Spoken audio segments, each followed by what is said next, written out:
आपण पाहत आहात परिवर्तन न्यूज 24 तास। बोदेगाव सर्कल मधील इंडियन गॅसच्या ग्राहकांनी घाबरण्याचे काही कारण नाही, फक्त बुकिंग करा व KYC करा, असे गुरुमाऊली गॅस वितरणचे संचालक श्री अमोल ठाकरे म्हणाले। सदर बातमी अशी की आखाती देशात युद्धजन्य परिस्थिती निर्माण झाली असून यामुळे देशात गॅसवर काही प्रमाणात परिणाम झाला आहे। काही मोठ्या शहरांमध्ये गॅस सिलेंडरचा तुटवडा जाणून आला होता। ग्राहकांच्या गॅस सिलेंडरसाठी रांगा लागल्याचे दिसून येत आहे। घरगुती गॅस सिलेंडरवर सरकारने काही नियम लागू केले आहेत, त्यामध्ये शहरी भागात 25 दिवसानंतर तर ग्रामीण भागात 45 दिवसांनी बुकिंग करण्याचे नियम लागू असून ग्राहकांनी घाबरून न जाता आपला गॅस बुकिंग करा व आपली KYC करून घ्या, तुम्हाला घरपोच गॅस मिळेल, असे दारव्हा तालुक्यातील बोदेगाव येथील गुरुमाऊली गॅस एजन्सीचे संचालक श्री अमोल ठाकरे म्हणाले। त्यांच्याशी बातचीत केली आमचे यवतमाळ जिल्हा प्रतिनिधी रामधन जाधव यांनी। चला तर पाहूया।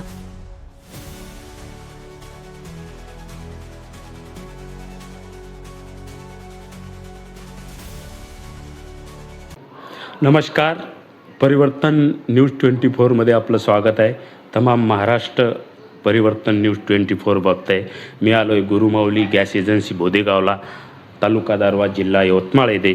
खरोखर जागतिक लेवलवर युद्धजन्य परिस्थिती असल्याकारणाने आज या महाराष्ट्रामध्ये यवतमाळ जिल्ह्यातून दारव्हा तालुक्यामध्ये गॅसचा तुटवडा जाणवल्यासारखा या जनतेला वाटतोय। खरोखर रांगाच्या रांगा या गॅस एजन्सीच्या समोरून लागलेत आहेत।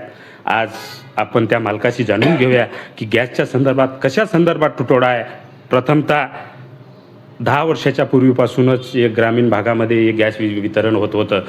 घरोघर या 4 व्हीलर गाडीने घरोघरी गॅस वितरण गुरुमाऊली गॅस एजन्सीच्या माध्यमातून होत होतं, करत आले होते। परंतु आज युद्धजन्य परिस्थिती असल्याकारणाने आज जनतेपर्यंत गॅसचा बंबा पोचत नाही। या संदर्भात आपण गॅसचे जे सर्वेसर्वा आहे त्यांच्याकडे जाऊ। अमोल भाऊ ठाकरे आहे, त्यांचं जाणून घेऊया की गॅसचा काय संदर्भ आहे, का तुटवडा आहे, भविष्यात राहील का, किंवा सर्वसामान्य जनतेपर्यंत गॅसचा बंबा पोचेल का। नमस्कार। नमस्कार। भाऊ, आज जी परिस्थिती आहे गॅसची, प्रथमतः आपण ग्रामीण भागामध्ये 4 व्हीलर गाडीनं गॅसचा बंबा डिलेवरी करत होतो। आज खरोखर सर्वसामान्य जनतेला या गॅस एजन्सीवर येऊन लाईनमध्ये राहावं लागते। या संदर्भात काही जनतेला सांगाल का? संदर्भ म्हणजे कसं काही तसा तुरतुडा नाही आहे, पण ग्राहकांनी ज्यांनी KYC केलेली नाही आहे त्यांना जरासा प्रॉब्लेम चालला।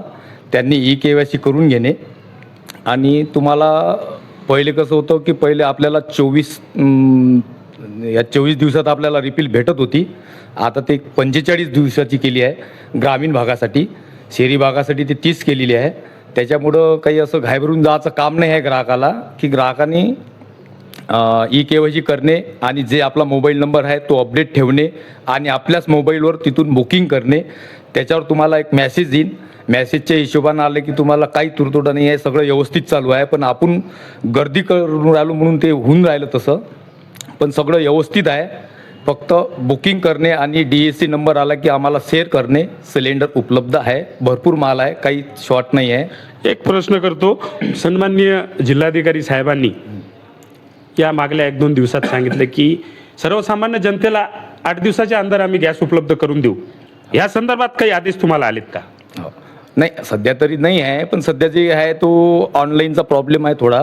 त्याच्यामुळं कसं आहे, जो ऑनलाईनची प्रोसेस आहे ते ग्राहकाला करावंच लागेल, आणि बरेचसे ग्राहकाचे KYC पेंडिंग असल्यामुळं हा प्रॉब्लेम येऊन राहिला।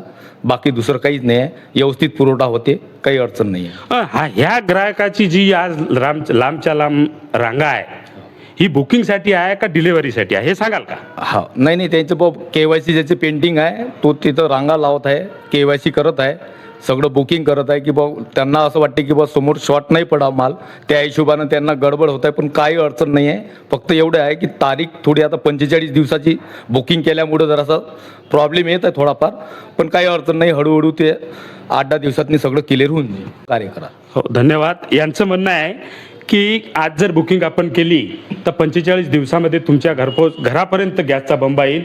माझ्यासोबत अमोल भाऊ ठाकरे आहे, गुरुमाऊली गॅस एजन्सीचे मालक, रामधन जाधव, यवतमाळ जिल्हा प्रतिनिधी, यवतमाळ बोदेगाव।